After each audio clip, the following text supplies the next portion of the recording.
নমস্কার সবাইকে।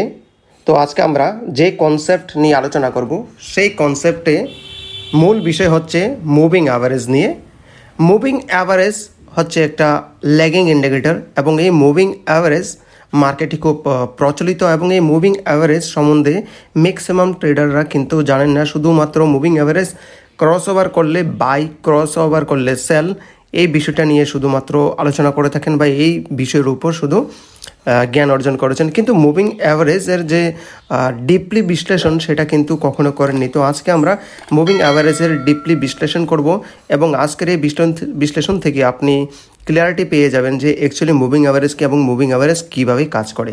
তো আজকের যে কনসেপ্ট, এই কনসেপ্টে যে বিষয়গুলো নিয়ে আমরা আলোচনা করব সেই বিষয়গুলোর মধ্যে হচ্ছে মুভিং অ্যাভারেজ কি, মুভিং অ্যাভারেজ কত প্রকার, পিরিয়ড সংখ্যার তাৎপর্য কী, কীভাবে SMA এবং EMA নির্ণয় করা হয়, স্লোয়ার মুভিং অ্যাভারেজ এবং ফাস্টার মুভিং অ্যাভারেজ কী, ক্রস ওভার কী, ক্রস ওভার ট্রেডিং কী, ডাইনামিক সাপোর্ট এবং ডাইনামিক রেজিস্ট্যান্স কী, অর্থাৎ এই যতগুলো আমি কি পয়েন্ট রেখেছি এই সবগুলো পয়েন্ট কিন্তু মুভিং অ্যাভারেজের মধ্যে পড়ে এবং এইগুলো নিয়ে আমরা ডিপলি আলোচনা করব।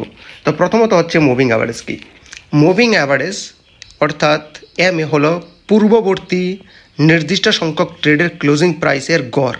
যখন ভবিষ্যৎ প্রাইস সম্পর্কে কোনো ধারণা পাওয়া যায় না তখন মুভিং অ্যাভারেজ দিয়ে স্মুথ প্রাইস লাইন অঙ্কন করে মার্কেটের ট্রেন্ড সম্বন্ধে ধারণা লাভ করা যায়। তবে যেহেতু মুভিং অ্যাভারেজের মান নির্ণয় করা হয় পূর্ববর্তী ট্রেডের ক্লোজিং প্রাইস দিয়ে, তাই ট্রেডিং মার্কেটের বর্তমান প্রাইস লাইন এর সাথে এর একটা তফাৎ কিন্তু আমরা দেখতে পাই। চার্টে 15 মিনিট টাইম ফ্রেম অনুযায়ী দেখা যাচ্ছে ক্লোজিং প্রাইসগুলো অনেক ওঠানামা করলেও মুভিং অ্যাভারেজ লাইনটি অনেক স্মুথ, মসৃণ এবং মার্কেট কোন দিকে যাচ্ছে তার একটা কিন্তু আনুমানিক নির্দেশনা দিচ্ছে। মুভিং অ্যাভারেজ কত প্রকার? মুভিং অ্যাভারেজ MA অনেক প্রকারের হয়, তবে ট্রেডিংয়ে সবচেয়ে পরিচিত এবং ব্যবহৃত মুভিং অ্যাভারেজ হচ্ছে মূলত দুইটি। প্রথমত হচ্ছে সিম্পল মুভিং অ্যাভারেজ, যার সংক্ষেপ নাম হচ্ছে SMA। তারপর হচ্ছে এক্সপোনেনশিয়াল মুভিং অ্যাভারেজ, যার সংক্ষেপ নাম হচ্ছে EMA। সিম্পল মুভিং অ্যাভারেজ কি? সিম্পল মুভিং অ্যাভারেজ হলো পূর্ববর্তী নির্দিষ্ট সংখ্যক পিরিয়ডের ক্লোজিং প্রাইসের সাধারণ গড়। একে সংক্ষেপে SMA বলা হয়। SMA নির্ণয়ের সময় পূর্ববর্তী সকল ক্লোজিং প্রাইসগুলোকে সমান গুরুত্ব দেওয়া হয়, ফলে বর্তমান প্রাইস লাইন থেকে SMA লাইনের দূরত্ব বেশি থাকে। আমরা যখন মার্কেটে ট্রেড করি এবং ল্যাগিং ইন্ডিকেটর হিসেবে মুভিং অ্যাভারেজকে অ্যাপ্লাই করি, তখন কিন্তু দুটো অপশন আমরা পেয়ে থাকি। প্রথমত হচ্ছে SMA এবং দ্বিতীয়ত হচ্ছে EMA। আমরা কিন্তু SMA এবং EMA সম্বন্ধে জ্ঞান লাভ করিনি, যার কারণে আমরা যেই মুভিং অ্যাভারেজগুলো আমাদের সামনে আসে সেই মুভিং অ্যাভারেজগুলো আমরা কিন্তু চার্টে অ্যাপ্লাই করি এবং তখন আমরা দেখতে পাই অনেক সময় চেঞ্জ করি না জানা সত্ত্বেও। কিছু মুভিং অ্যাভারেজ ক্যান্ডেলের কাছাকাছি থাকে এবং কিছু মুভিং অ্যাভারেজ ক্যান্ডেল থেকে দূরে থাকে, অর্থাৎ প্রাইসের কাছে এবং প্রাইস থেকে দূরে থাকে। তো সেই জায়গায় SMA হচ্ছে দূরত্ব বজায় রাখার মুভিং অ্যাভারেজ। এবং এক্সপোনেনশিয়াল মুভিং অ্যাভারেজ কি, যেটাকে আমরা সংক্ষেপে EMA বলি। EMA হলো পূর্ববর্তী নির্দিষ্ট সংখ্যক পিরিয়ডের ক্লোজিং প্রাইস এর এক্সপোনেন্টেড গড়, একে সংক্ষেপে EMA বলা হয়। EMA নির্ণয়ের সময় পূর্ববর্তী সকল ক্লোজিং প্রাইসকে সমান গুরুত্ব না দিয়ে রিসেন্ট ক্লোজিং প্রাইসগুলোকে বেশি গুরুত্ব দেওয়া হয়, ফলে বর্তমান প্রাইস লাইন থেকে EMA লাইন এর দূরত্ব কম থাকে। তো নিশ্চয়ই আপনারা বুঝতে পেরেছেন যে এক্সপোনেনশিয়াল মুভিং অ্যাভারেজ যখন আমরা চার্টে অ্যাপ্লাই করি তখন কিন্তু এই এক্সপোনেনশিয়াল মুভিং অ্যাভারেজ এক্সপোনেন্ট গড় এর জন্য যে ক্লোজিং প্রাইসগুলো রয়েছে, অর্থাৎ রিসেন্টলি ক্লোজিং প্রাইসগুলো যেগুলো রয়েছে সেইগুলোকে কিন্তু প্রায়োরিটি বেশি দিচ্ছে, যার কারণে বর্তমান প্রাইস লাইন থেকেই EMA লাইনের দূরত্ব কম থাকে। চার্টে আমরা দেখতে পাচ্ছি EMA লাইনটি মার্কেটের বর্তমান প্রাইস লাইনের নিকটবর্তী আর SMA লাইনটি মার্কেটের বর্তমান প্রাইস লাইন থেকে দূরবর্তী অবস্থানে রয়েছে। পিরিয়ড সংখ্যার তাৎপর্য কী? মুভিং অ্যাভারেজ নির্ণয়ের ক্ষেত্রে পিরিয়ড সংখ্যা খুবই গুরুত্বপূর্ণ বিষয়। এটি কম বা বেশি হতে পারে।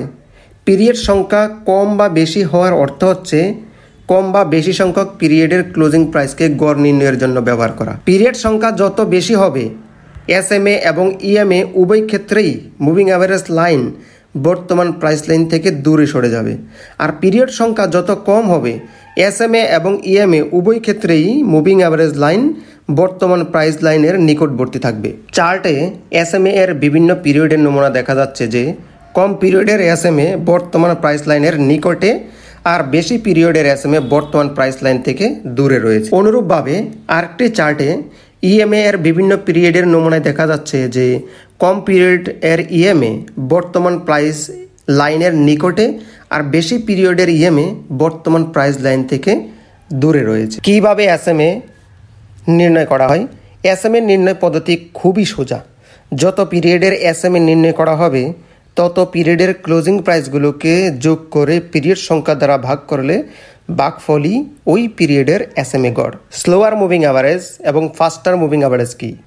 চার্ট দুটিতে SMA এবং EMA এর বিভিন্ন পিরিয়ডের জন্য ভিন্ন ভিন্ন লাইন থেকে বোঝা যায় যে কম পিরিয়ডের SMA এবং EMA লাইন খুব দ্রুত ফাস্ট পরিবর্তিত হয় এবং এই ধরনের মুভিং অ্যাভারেজকে ফাস্টার মুভিং অ্যাভারেজ বলা হয়। অন্যদিকে বেশি পিরিয়ডের SMA এবং EMA লাইন ধীর গতিতে অর্থাৎ স্লো পরিবর্তিত হয় এবং এই ধরনের মুভিং অ্যাভারেজকে স্লোয়ার মুভিং অ্যাভারেজ বলা হয়। অর্থাৎ কম পিরিয়ডের EMA by SMA equal to faster EMA faster SMA, বেশি পিরিয়ডের EMA by SMA equal to slower EMA এবং স্লোয়ার SMA। ক্রস ওভার কি?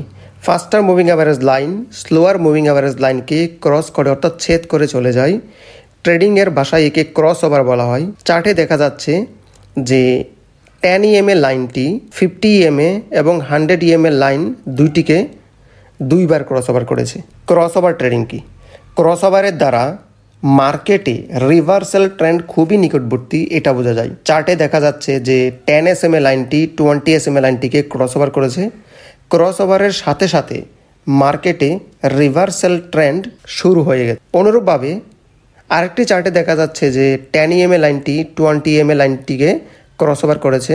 ক্রস ওভারের সাথে সাথে মার্কেটে রিভার্সাল ট্রেন্ডের পরিবর্তন শুরু হয়ে গেছে। চার্ট দুটি থেকে বোঝা যায় যে মার্কেট যখন আপ ট্রেন্ডে থাকে তখন ফাস্টার EMA লাইন স্লোয়ার EMA লাইনের উপরে থাকে, আর মার্কেট যখন ডাউন ট্রেন্ডে থাকে তখন ফাস্টার EMA লাইন স্লোয়ার EMA লাইনের নিচে থাকে। ডাইনামিক সাপোর্ট এবং ডাইনামিক রেজিস্ট্যান্স কি?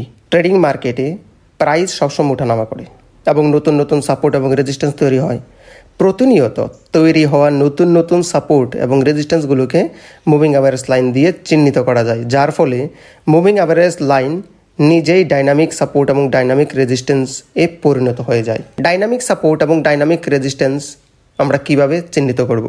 সম্ভাব্য নতুন নতুন সাপোর্ট এবং রেজিস্ট্যান্সগুলোকে চিহ্নিত করা গেলে ট্রেডিং করা খুবই সহজ হয়ে যায়। চার্টে দেখা যাচ্ছে যে একটি 50 EMA লাইন একটি ডাউন ট্রেন্ড মার্কেটের রেজিস্ট্যান্সগুলোকে খুবই সহজে চিহ্নিত করে ফেলেছে। তবে সবসময় মুভিং অ্যাভারেজ লাইন যে শুধু মার্কেটের রেজিস্ট্যান্সগুলোকে চিহ্নিত করবে তা কিন্তু নয়, বরং মার্কেটের ব্রেকআউট ঘটলে একই মুভিং অ্যাভারেজ লাইন মার্কেটের সাপোর্ট এবং রেজিস্ট্যান্স উভয়কে চিহ্নিত করতে পারে। চার্টে দেখা যাচ্ছে যে 50 EMA লাইন একটি ডাউন ট্রেন্ড মার্কেটের রেজিস্ট্যান্সগুলোকে চিহ্নিত করেছে এবং পরবর্তীতে মার্কেটের ব্রেকআউট হওয়ার পর ওই একই 50 EMA লাইন আপট্রেন্ড মার্কেটের সাপোর্টগুলোকে চিহ্নিত করার কাজটিও করেছে। চার্ট দুটি থেকে বোঝা গেল যে মুভিং অ্যাভারেজ লাইন নিজে কিভাবে ডাইনামিক সাপোর্ট আবার কিভাবে ডাইনামিক রেজিস্ট্যান্স হিসেবে কাজ করে। কাজেই একতরফাভাবে মুভিং অ্যাভারেজ লাইন দিয়ে কয়েকটি সাপোর্ট এবং রেজিস্ট্যান্স নির্ধারণের পর কাজ শেষ ভাবলে ভুল হবে, কারণ মার্কেটে প্রতিনিয়ত প্রাইসের পরিবর্তন ঘটছে এবং সেই সাথে নতুন নতুন সাপোর্ট এবং রেজিস্ট্যান্স তৈরি হচ্ছে।